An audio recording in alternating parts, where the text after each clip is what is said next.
After the success of Killzone 2, Guerrilla Games returned in 2011 with Killzone 3, arguably one of the most anticipated games for the PlayStation 3 and the final entry in the series before it moved to the PS4 with Killzone Shadowfall.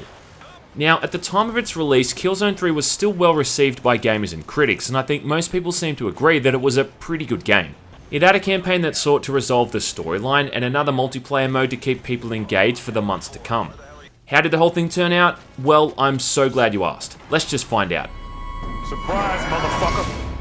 So, Killzone 3 takes place after the events of Killzone 2, which should go without saying, in fact pretty much straight after. And if you're watching this video, I have to assume that you've both played and finished the first couple of games, or else what I say next is going to spoil a whole heap.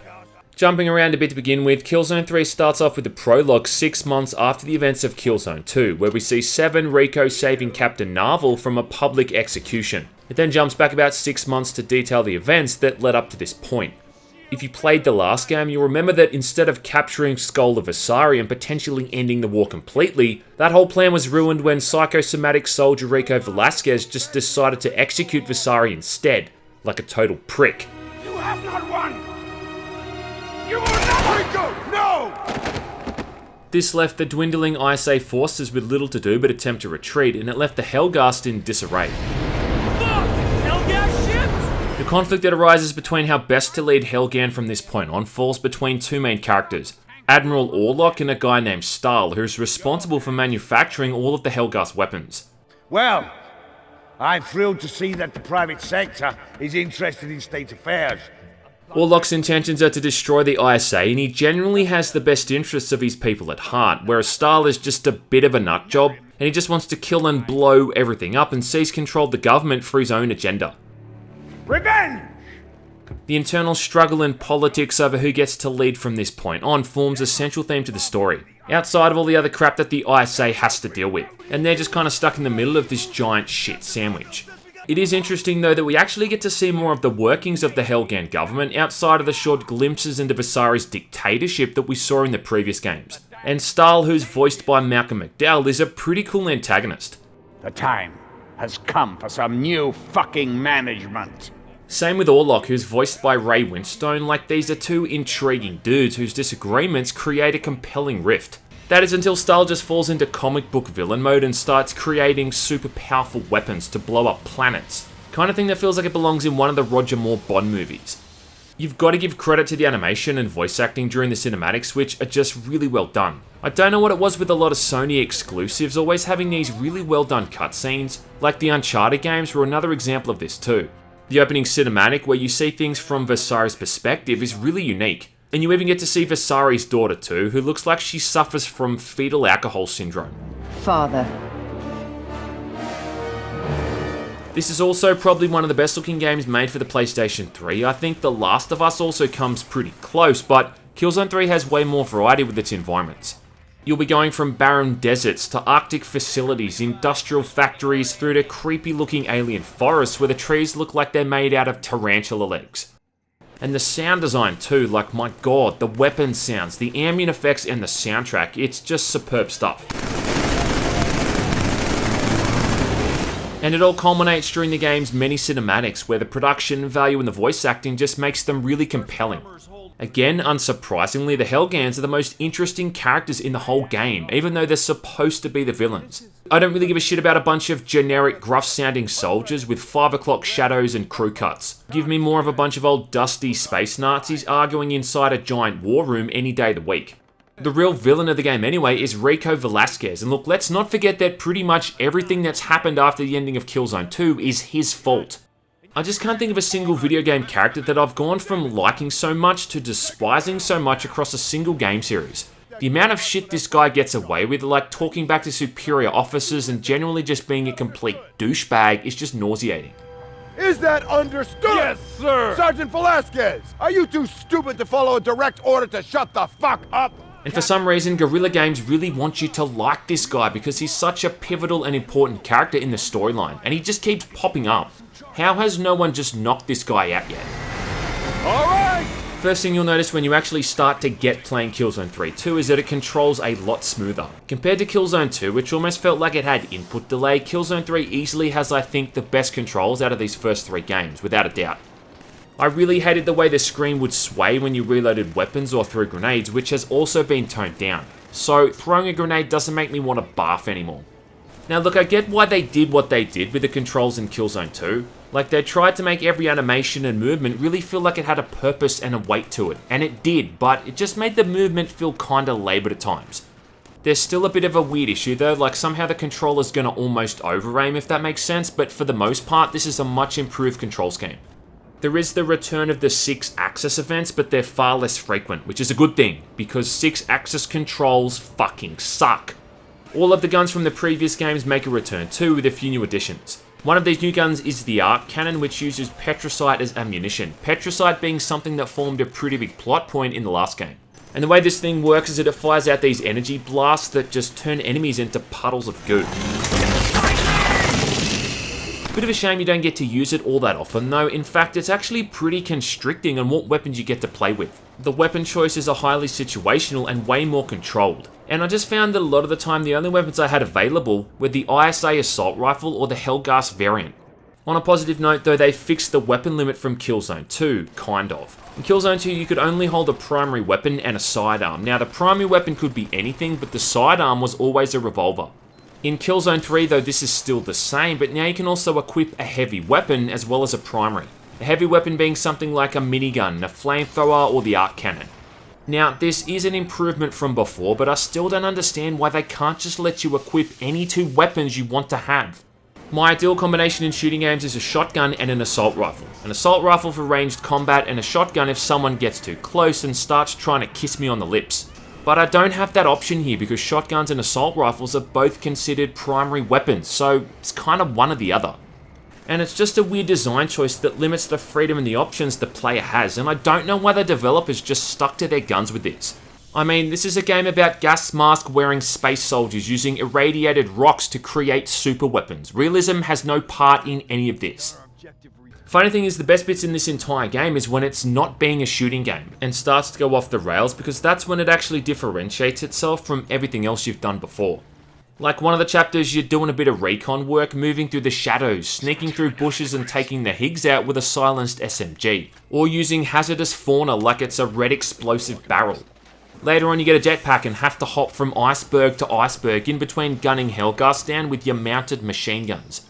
Same thing with the short stint you get inside a mech suit, which again just helps to break up the tedium. I mean, the screen shake during this part is going to make you think the planet is about to explode, but at least it's more than just running around and shooting things on foot.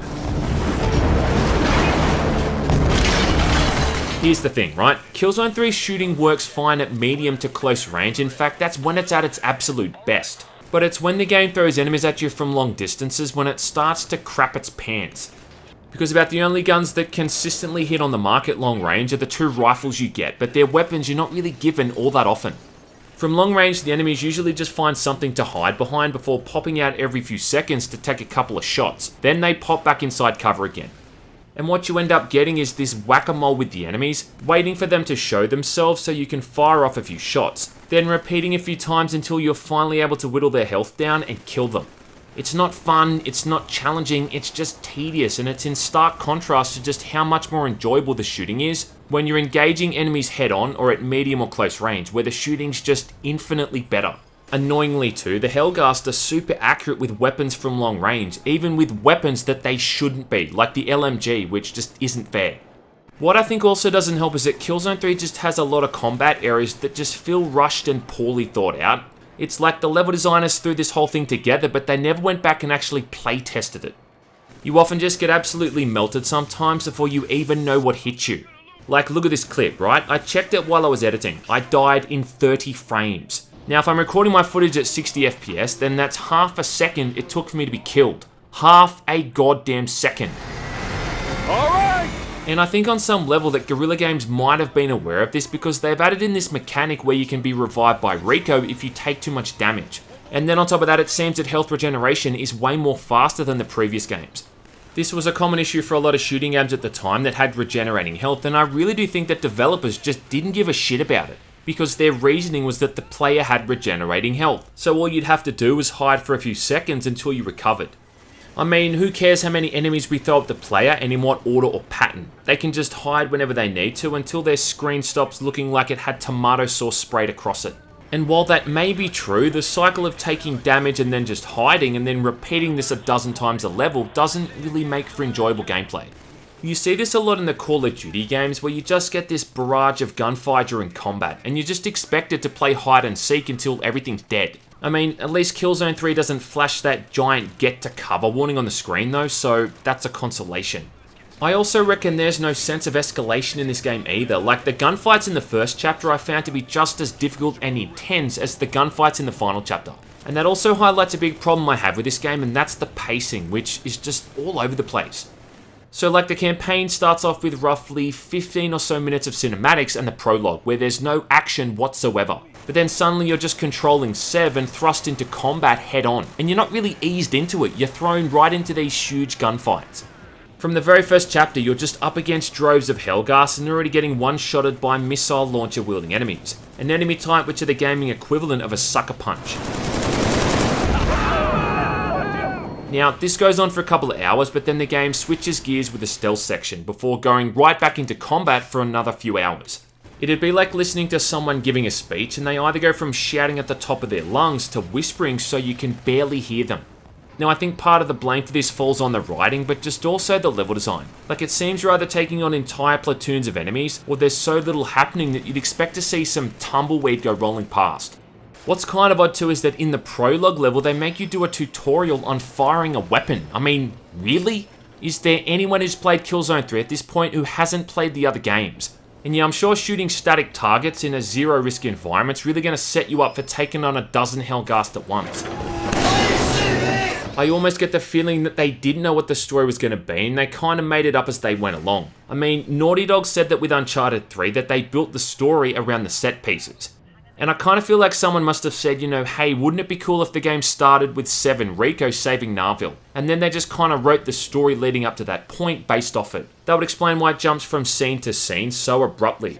Like the character Jammer, for instance, that's been shoehorned in, pretty much comes out of nowhere as this capable, highly skilled soldier that we've just never seen before. And then she tags along throughout the entire game as if she's always been there from the beginning. I think Killzone 3 is also probably the shortest game out of these first three. It only has 8 chapters compared to Killzone 1 and 2 with its 10 chapters. And a few of these are really short and can be finished in about 10 or 15 minutes, whereas others will take you closer to 30 or 40 minutes. Still, it's really not all that long and you're looking at about a 6 or a 7 hour game. Even if you really take your time, and combined with a really sloppy and rushed ending, it's not really going to leave you feeling all that satisfied. The ending cinematic literally goes for about 15 seconds, then it just cuts to credits. Fantastic. Hell yeah! Now, I played Killzone 3 when it first came out, and I remember really loving it, but I did play it all in co-op with a mate, and we finished it in pretty much a single sitting. I mean, that's a lot different to slogging your way through the whole thing by yourself. Even though it is kind of short, it still feels like it drags on and on, especially towards the end. There's a boss fight against this giant mechanical walker thing that should have served as the final boss fight because it's fucking awesome. Like, this really should have been the final boss because it's so much work to take this thing down. But then after that, you're on a space station fighting through a gauntlet of Helghast where it feels like the whole thing is in slow motion, which it is because this space station has low gravity. Then it goes on even after that and you're in some shitty on-rail section firing from the back of a small fighter ship while Rico barrel rolls inconveniently to throw off your accuracy. Then after that, like I said, it just kind of ends. Hell yeah! But look, it's not that it's bad, I really want to emphasize that. I still think it's a pretty damn solid game, but it just doesn't feel as honed and refined as Killzone 2 was, which really was a polished and tightly crafted campaign. Still, it did have a pretty awesome multiplayer mode, and in fact it was one of the only multiplayer games I played on my PS3, aside from Uncharted 2's multiplayer. Sadly though, like Killzone 2, the servers were shut down in 2018, so the only way you can still play this now is in the bot zone mode. Which is fun enough I guess, but you don't really get anything out of it, and you're just kind of killing the AI, so you're better off just replaying the campaign instead. Yeah, good point. These first 3 games follow that pretty familiar cycle you get in trilogies where the first entry is okay, the second is amazing, and the third sits somewhere in between. The 4th game, Shadowfall though, was when it really took a nosedive and it has one of the lowest critic and user scores in the entire series. I'd planned to take a look at this game next, but I think that Red Dead Redemption 2 has bricked my PS4 for some reason. So sadly it might be a while until I get a chance to review it, but knowing what I now know about it, maybe that's a stroke of mercy.